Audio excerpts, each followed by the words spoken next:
First of all, I see the high-tech folks from Peekaboo. Just a few years ago, I was there. My biggest piece of advice is don't go into politics.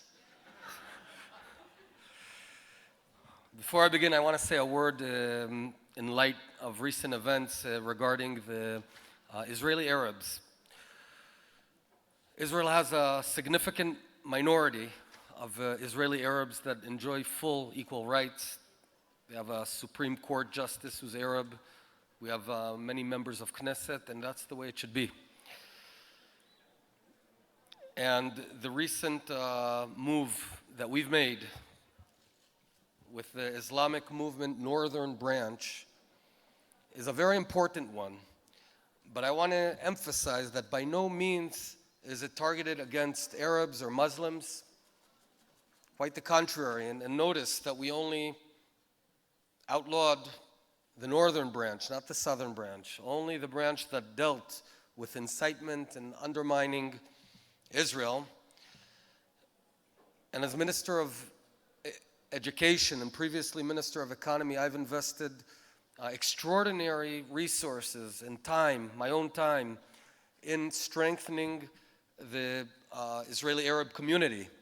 As Minister of Economy, I opened a dozen employment centers to help them get into the workforce. As Minister of Education, for the first time since Israel's inception, Arab kids are learning Hebrew in kindergarten and first grade and second grade. Until now, it only started in third grade. This is huge news. We want Israeli Arabs part and parcel of the Israeli society. And our policy is to warmly embrace the majority of Israeli Arabs and have a very, very tough hand on the very small minority who's trying to undercut Israel. Ladies and gentlemen, on March 27th, 2002, a suicide bomber walked into the Park Hotel in Netanya and detonated the explosive belt he'd strapped around his waist. 30 Israelis who just moments earlier were celebrating the Seder of Passover died. This attack came at the height of the Second Intifada. This Intifada that claimed lives of over 1,000 Israelis blowing up and exploding in Jerusalem, in Haifa, and Tel Aviv. And during that horrible month of March 2002, 130 Israelis were killed. At that point, if we go back in a time machine, the country was confused. The government seemed paralyzed and helpless. The so-called experts told us that there's no military way to defeat terror. I can still remember their voices. On Channel 2, on Channel 10, you hear them in and out. There's no military solution. It's only a political solution. The only way to stop these attacks, they claimed, was through diplomacy. If we just give up enough land, the terror would stop and there would be quiet. And this was sort of the common wisdom. They were dead wrong. 2 days after the Park Hotel massacre, the Israeli government, launched Operation Chomat Magen, Defensive Shield, to stop the suicide bombers and retake control of the Palestinian cities in Judea and Samaria.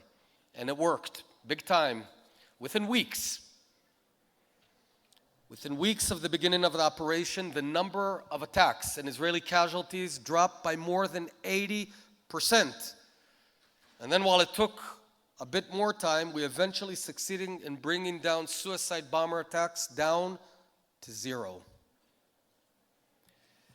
Yes, 0 suicide bomber attacks in Jerusalem, Tel Aviv, and Haifa. The Israeli government and the Israeli nation proved that terror can be defeated. Today, Europe and the entire free world are facing the same threat with similar confusion and consternation. But my message today is that Europe and the free world can defeat terror too. And I'd like to share the lessons learned by us. Well, the first and biggest thing is to simply make the decision. To make the decision that we're going to fight. Europe has to set the goal of winning this war. And I want to emphasize this goal has not been set yet. Because without the willingness to commit force and resources, you can't win. What's happening in ground in Syria, and I'm very closely monitoring it, it's not real war. It's not real commitment. Sort of tango, one step forward, two steps back. It's a bit reminiscent of the beginning of the First World War. There was a period of 1 year between 1939 and 1940, which was called the Phony War, where actually nobody really engaged the Germans. This decision has not been made yet, and it needs to be made. The next step is to send in ground troops to fight the enemy, to really fight. Drones and tough words just won't cut it.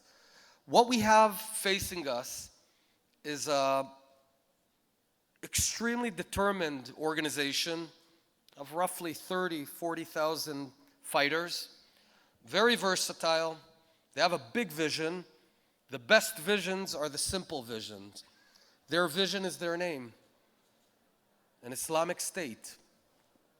It doesn't get easier to understand than that. They want an Islamic State in Jerusalem, in Tel Aviv, in Paris, in New York.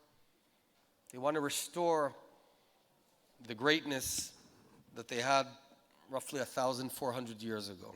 Well, here's what we did. In 2002, we went on the offensive, and we returned into the cities of Nablus, Jenin, Yericho, Tulkarem, and we went house to house and door to door to hunt down terror suspects.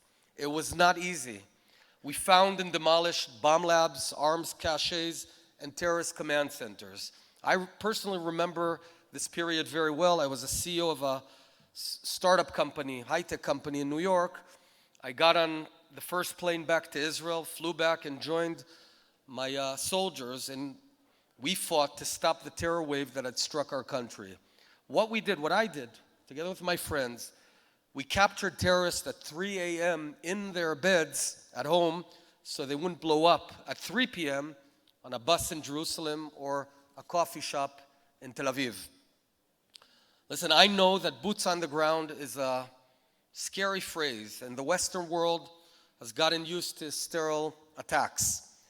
But we need to be honest, the drones from far away and a few missiles won't do it. To win, the world needs to go on the offensive. There's no other way. What Israel did in 2002 is a model for how terror can be defeated. Now, I can understand the reluctance because it means that soldiers may be put in harm's way. But keep in mind that the number of civilian lives saved will be way, way higher. There's no substitute for having control on ground. Take a look at the amazing comparison between Gaza, Lebanon, and Judea and Samaria. We pulled out of Gaza in 2005, and we've been pounded since then by thousands and thousands of rockets. We go in, come out, go in, come out. We don't control the territory. Pulled out of Lebanon in 2000, and 6 years later, Hezbollah shot 4,000 missiles and rockets on our cities. And today they have no less than 150,000 missiles targeting our homes. We're not there. In Judea and Samaria, though, not a single rocket has been fired. Not one single rocket, not one single missile, not one single mortar. Ever asked why? Why is this? Why is Gaza so packed with the missiles, Lebanon so packed with rockets? The answer is simple. It's because the IDF is there on ground with the ability to go where it needs and when it needs to go.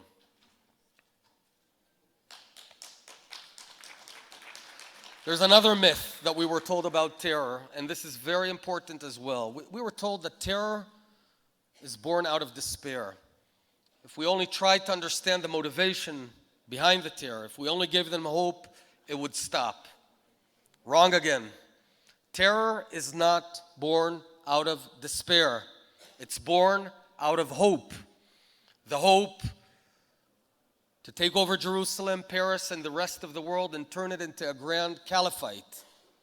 And only by extinguishing this hope can we defeat the terror. The terrorists who shot and murdered Yaakov and Netanel Littman last Friday, and the terrorists who carried out the attacks in Paris, no, they didn't do it out of despair.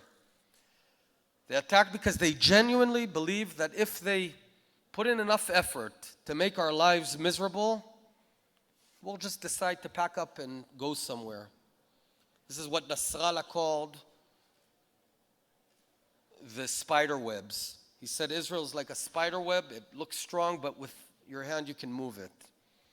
When facing this kind of enemy, the answer has to be force, and there's no such thing as containment.